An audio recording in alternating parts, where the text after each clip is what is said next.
सच्चाई तो ये है कि ये जो लोकतंत्र पे जिस तरह की खतरा मंडरा रहा है, जनता अगर सड़कों पे होती, मैं उद्वेलित नहीं कर रहा हूँ, अहिंसा के सिद्धांत पे, शांति के सिद्धांत पे हम चलने वाले लोग हैं, गांधी को फॉलो करने वाले लोग हैं, कांग्रेस की एक महान विरासत है। लेकिन आप देखिए कि अभी 11 बजे ये प्रोग्राम शुरू होना था और 11:30 बज गए। कोई यहाँ दिखाई दे रहा है क्या आपको? कोई अध्यक्ष वगैरह कोई दिखाई दे रहा है यहाँ पर राजस्थान प्रदेश कांग्रेस का? कोई उनको जरा पूछिए सबको, कि जिम्मेदार लोगों को, कि कांग्रेस के लिए समय पे गांधी जी की जो पदयात्रा शुरू होती थी तो उससे पहले लोग आ जाते थे। हमने इंदिरा जी के, राजीव जी के मंच का मैंने संचालन किया जिंदगी में, और प्रोग्राम होते थे 1 घंटा पहले लोग आ जाते थे। 11 बजे से पहले मैं आ गया, दस्तखत कर दिए। मैं देख रहा हूँ कि कहीं कोई प्रोग्राम शुरू हो, अच्छी बात है। डिसिप्लिन के लिए मेरा अनुरोध है, मेरा विरोध नहीं है। अब रहा सवाल संसद के अंदर जो चूक है, उसके लिए आप सांसदों को जिम्मेदार नहीं है। संसद की सिक्योरिटी का दायित्व है। ये देश जानना चाहता है, ये देश का पैसा संसद के लिए लगता है, आम आदमी का टैक्स का पैसा दिया हुआ सांसदों को और संसद के चलने के लिए लगता है। ये देश जानना चाहता है कि संसद जब सुरक्षित नहीं है, कैसे लोग पहुंच गए, उसमें जो भी है इन्वेस्टिगेशन चल रहा है, तो जिम्मेदार आदमियों को, मंत्री जी को आकर के सदन में बताना चाहिए। 141 सांसद निलंबित होते हैं, तो वो एक सांसद कम से कम भी 25 से 30 लाख लोगों को रिप्रेजेंट कर रहा है। वो आवाम की आवाज है। आवाम की आवाज को लोकतंत्र में दबाया नहीं जा सकता। संविधान की जो शपथ लेने वाले लोग हैं, जो भी हो, whomsoever how high he may be, no one above the law.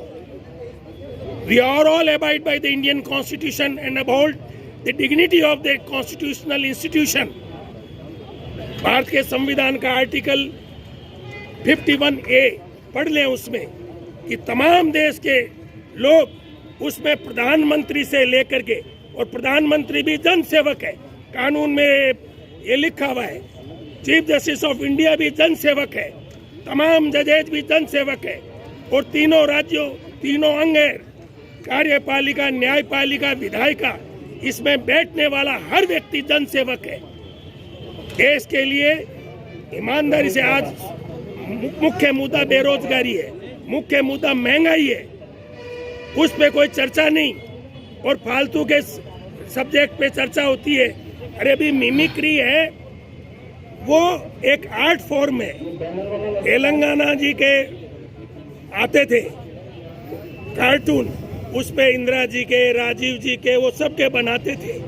तो इसका मतलब ये नहीं है, ये ह्यूमर है। लाइफ के अंदर एक बात, अभिव्यक्ति का एक तरीका है अपना कहने का, और अगर उसमें कोई चीज़ गलत है तो उसके खिलाफ FIR दर्ज कराओ उसको।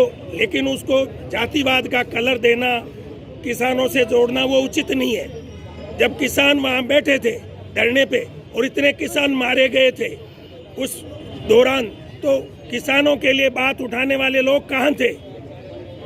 जब हमारी बेटियां, जो कि विश्व में देश का नाम रोशन करने वाली, उनको जाति से जोड़ दिया। अरे वो भाई हमारी यत्र पूजन्ते नारे तत्र रमन्ते देव, यत्र पूजन्ते, यत्र नार्यस्तु पूजन्ते तत्र रमन्ते देवता। जहाँ नारी की पूजा होती है वहाँ देवता रमन करते हैं। हमारी संस्कृति ये हमें सिखाती है। हमारी पहलवान कल्ली, उसने कहा कि साक्षी मलिक ने कि मैं नहीं खेलूंगी, संन्यास लिया है। हाँ, तो ये कितना दुखद है उनका दर्द। कोई वो दूसरी हमारी बिटिया, पहलवान बिटिया कह रही है कि हमारा कोई सुनने वाला नहीं है, तो उनकी सुनवाई शीघ्र हो, उन्हें न्याय मिले। देश की जनता चाहती है आवाम भाईचारा, अमन चैन, हिंदू मुस्लिम सिख ईसाई सबका हिंदुस्तान है ये, और सबसे मिलकर के हिंदुस्तान की ताकत बनती है। वसुदैव कुटुंबकम हमारे देश की महान संस्कृति है। अनेकता में एकता हमारे देश की संस्कृति की खुशबू है। उससे देश में एकता और अखंडता है। आप जनता को क्या मैसेज देना चाहते हैं? मैं जनता को ये मैसेज देना चाहता हूँ कि संविधान के विरुद्ध कोई भी आदमी बात करे, लोकतंत्र के विरुद्ध कोई भी बात करे, सैकड़ों साल हमने संघर्ष किया। देश के आज़ादी के आंदोलन में अपने प्राणों को उत्सर्ग करने वाले भगत सिंह जी और गांधी जी जैसे लोगों ने त्याग, तपस्या, डंडे खाए और देश को आज़ादी दिलाई। तो क्या ये सामंती व्यवस्था के खिलाफ आवाज उठाई, तानाशाही व्यवस्था के खिलाफ आवाज उठाई, फासिस्टी ताकतों के खिलाफ आवाज उठाई। सामंती, फासिस्टी और तानाशाह का लोकतंत्र में कोई स्थान नहीं है।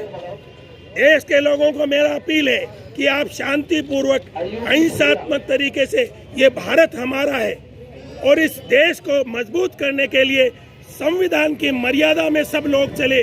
कोई नहीं चले तो उसके लिए आवाज बुलंद होनी चाहिए, लेकिन शांति और अहिंसात्मक तरीके से होनी चाहिए।